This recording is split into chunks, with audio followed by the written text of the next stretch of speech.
नवऱ्याला मारलं आणि बाथरूम खाली पुरलं। उत्तर प्रदेशातील आग्रा शहरातून समोर आलेली ही घटना केवळ एका गुन्ह्याची कथा नाहीये, तर मानवी क्रूरतेची आणि नात्यांमधील विश्वासाच्या बदल्यात मिळालेल्या मृत्यूची एक अत्यंत भयंकर कहाणी आहे। एका पत्नीनं आपल्याच पतीचा गळा आवळून खून केला आणि त्यानंतर त्याचा मृतदेह चक्क राहत्या घरात बाथरूमच्या फरशीखाली खड्डा करून पुरून टाकला। इतकंच नाही तर तब्बल 45 दिवस ती त्याच घरात त्याच बाथरूमचा वापर करत राहिली। पतीच्या मृतदेहावर पाय ठेवून अत्यंत सामान्य जीवन जगत होती। जेव्हा या घटनेचा पर्दाफाश झाला तेव्हा केवळ पोलिसच नाही तर संपूर्ण देश हादरून गेला। सोशल मीडियावरून या घटनेवर तीव्र प्रतिक्रिया उमटत असून समाजातील वाढत्या गुन्हेगारी मानसिकतेवर आणि नात्यांच्या बदलत्या स्वरूपावर नेटकऱ्यांनी प्रचंड संताप व्यक्त केलाय।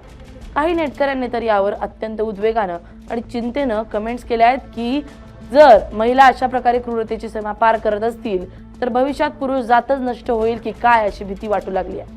हे प्रकरण नेमकं उघडकीस कसं आलं पाहूयात या व्हिडिओतून। नमस्कार, मी स्नेहल चौधरी, आपण पाहत आहात LS मराठी।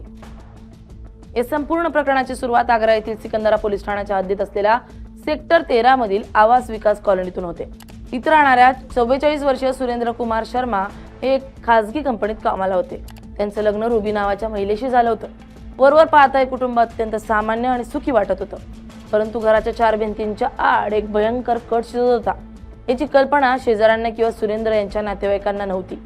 सुरेंद्र आणि रुबी यांच्यात अंतर्गत वाद होते आणि याच वादाचा शेवट इतक्या भयानक पद्धतीने होईल असं कुणाला स्वप्नातही वाटलं नव्हतं। 18 मे रोजी अचानक सुरेंद्र कुमार शर्मा हे घरातून गायब झाले। ते कामावर गेले आणि परतलेच नाही असा आभास सुरुवातीला निर्माण करण्यात आला।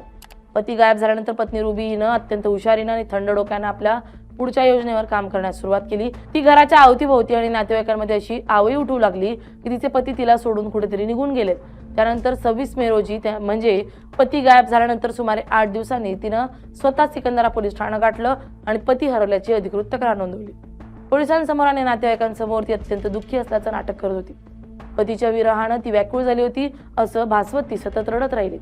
तिचं हे नाटक इतकं खरं वाटत होतं की सुरुवातीला कोणालाही तिच्यावर कळीचाही संशय आला नाही, परंतु गुन्हा कितीही हुशारीनं केला तरी गुन्हेगार कुठेतरी एक चूक नक्कीच करतो असं म्हटलं जातं।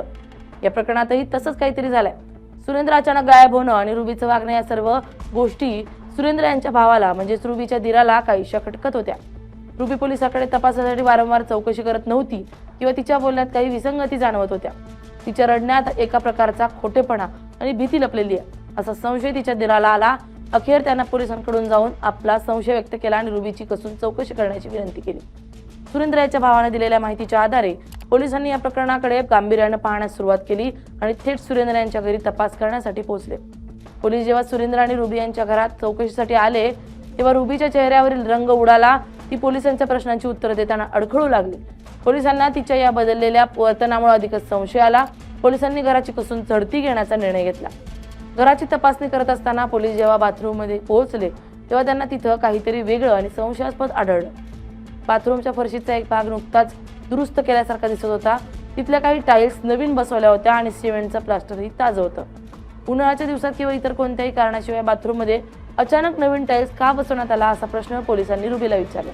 या प्रश्नावर तिनं दिलेली उत्तरं अत्यंत संदिग्ध होती। कधी ती म्हणाली की पाईपलाईन खराब झाली होती तर कधी ती म्हणाली फरशी तुटली होती। तिच्या या सतत बदलणाऱ्या उत्तरांमुळे पोलिसांचा संशय अधिकच बळावला। पोलिसांनी तात्काळ खोदकाम करणाऱ्या मजुरांना पाचारण केलं आणि बाथरूम मधील त्या विशिष्ट भागाचं खोदकाम सुरू केलं। जसजसा खड्डा खोल केला जात होता तसतशी रुबीची घालमेल वाढत चालली होती। काही फूट खोदकाम केल्यानंतर अचानक तिथून एक अत्यंत तीव्र आणि भयंकर दुर्गंधी येऊ लागली। या दुर्गंधीनं पोलिसांना खात्री पटली की खाली काहीतरी गंभीर लपलंय। अखेर आणखी थोडं खोदल्यावर मजुरांना तिथं मानवी मृतदेहाचे अवशेष आणि हाडं सापडली। हा मृतदेह पूर्णपणे कुजलेल्या अवस्थेत होता। तब्बल 45 दिवसांपूर्वी पुरल्यामुळे मृतदेहाचं रूपांतर एका सांगाड्यात झालं होतं। कपडे आणि इतर अवशेषांवरून तो मृतदेह हरवलेल्या सुरेंद्र शर्मा यांचाच असल्याचं निष्पन्न झालं। राहत्या घराच्या बाथरूम मध्ये जिथं दररोज माणसाचा वावर असतो तिथं पतीचा मृतदेह पुरून ठेवल्याचं पाहून पोलीस अधिकारी आणि कर्मचारी हादरून गेले। पोलिसांनी तात्काळ रुबीला ताब्यात घेतलं आणि पोलीस ठाण्यात आणून तिची कसून चौकशी सुरू केली।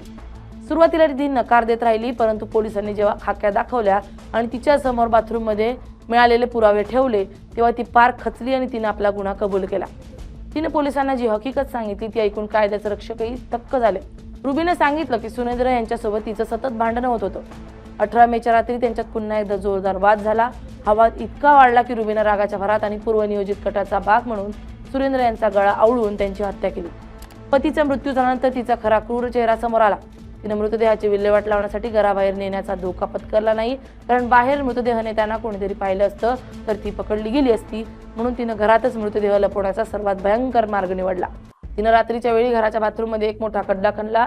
त्या खड्ड्यात तिनं पती सुरेंद्र यांचा मृतदेह टाकून दिला आणि वरून माती टाकून खड्डा बुजवला.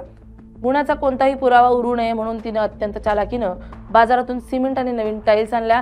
तिने स्वतः किंवा कोणा कारागिराला बोलवून त्या खड्ड्यावर सिमेंटचं पक्क प्लास्टर केलं आणि त्यावर नवीन टाईल्स अशा प्रकारे बसवल्या की कोणालाही तिथं काही खोदलं गेलंय त्याचा संशय येऊ नये. यानंतर तिनं चक्क 45 दिवस अत्यंत सामान्यपणे आयुष्य जगलं. ज्या बाथरूम खाली तिच्या पतीचा मृतदेह सडत होता त्याच बाथरूमचा ती रोज वापर करत होती. दुर्गंधी बाहेर येऊ नये म्हणून तिनं रूम फ्रेशनर आणि इतर सुगंधी द्रव्यांचा वापर केला होता. तिची ही क्रूरता आणि थंड डोक्यानं केलेला गुन्हा पाहून मानवी मानसिकतेच्या विकृतीची परिसमा दिसून येते. पोलिसांना संशय की इतका मोठा खड्डा खणणं, मृतदेह त्यात टाकणं आणि त्यानंतर प्लास्टर करून टाईल्स बसवणं हे एका महिलेला एकटीला करणं शक्य नाही. यामध्ये तिला इतर कोणाची मदत मिळाली होती का? तिचा कोणी प्रियकर या कटात सामील होता का? किंवा कौटुंबिक मालमत्तेचा काही वाद होता का? या सर्व बाजूंनी पोलीस तपास करतात.